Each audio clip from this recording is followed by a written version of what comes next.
dan lautan. Cuma memang ada beberapa poin yang ingin saya sampaikan setelah pasca pilkada kemarin.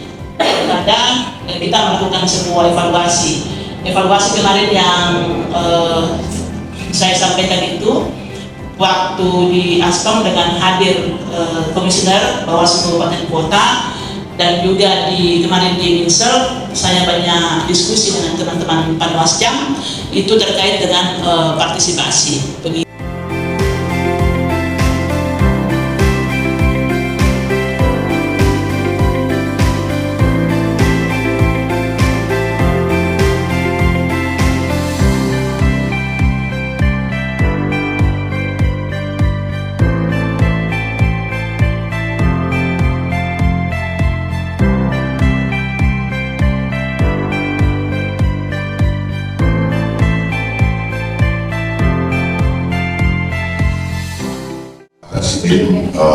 Kita semua, saya buka secara resmi rapat koordinasi evaluasi penanganan pelanggaran tahapan kampanye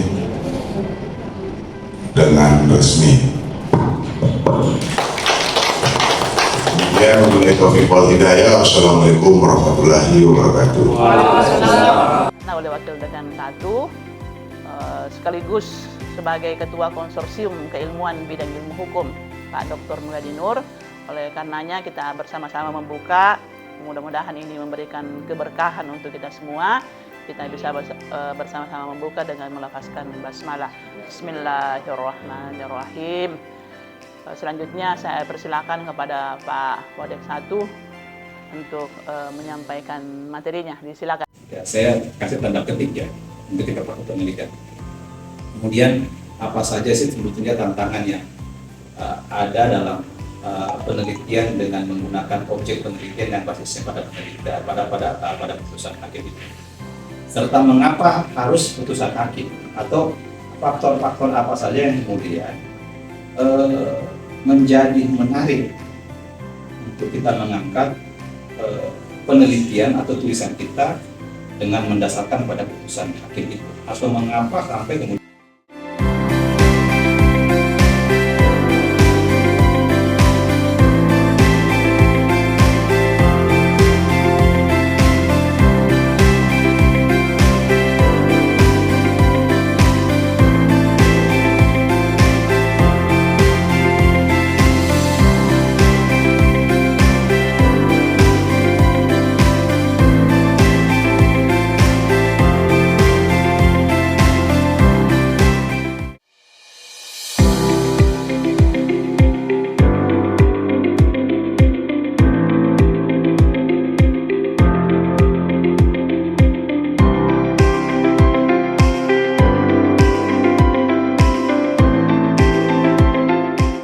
juga. Sekarang sudah ada cek ya, skor untuk AI di PBB. Bukan skor, ya, mengujinya.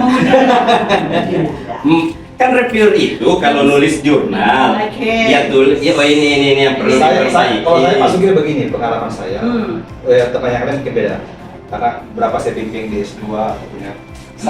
Yang saya mau uji kalau dia IA itu, di teorinya. Teori. Saya teori. Karena hampir pola AI begitu, hampir sama. Apa yang dia tulis kalau dia menggunakan itu dan saya cari menggunakan pasal.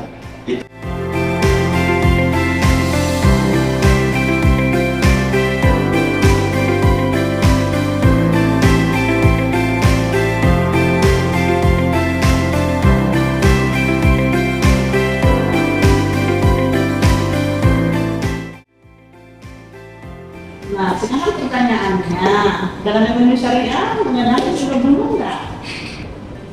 Nah, itu jadi agak, memang saya langsung merespon dari Pak Dir. Nah, kan saudara kan adalah mahasiswa ekonomi syariah gitu ya. Jadi bagaimana bisa kita mengkaji tesis sebagai persyaratan saudara untuk mengambil magister ekonomi dalam perspektif tidak menanggalkan prodi saudara sebagai prodi ekonomi syariah.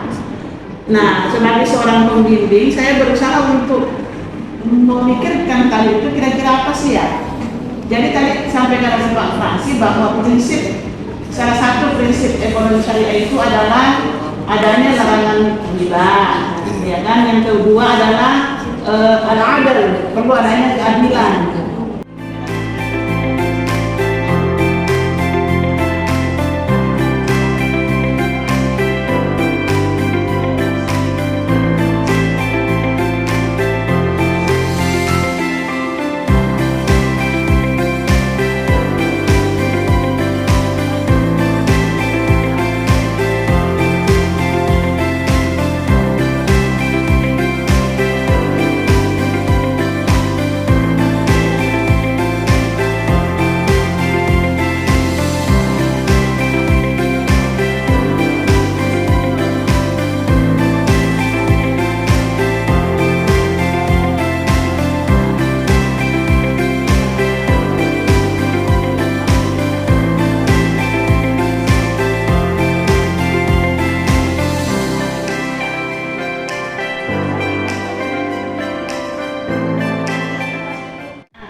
Dampaknya itu jangan digabung, karena beda antara faktor penyebabnya dengan dampak. Dampaknya itu kan implikasinya.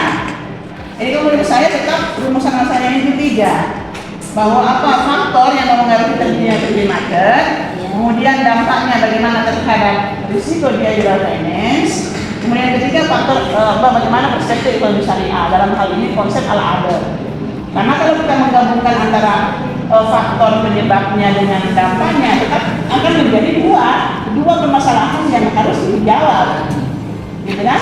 Nah, ya, jadi yang tadi kau sampaikan itu, faktornya internalnya apa sih? Dari nasabah sendiri apa? Nanti itu diuraikan ya. Kemudian tadi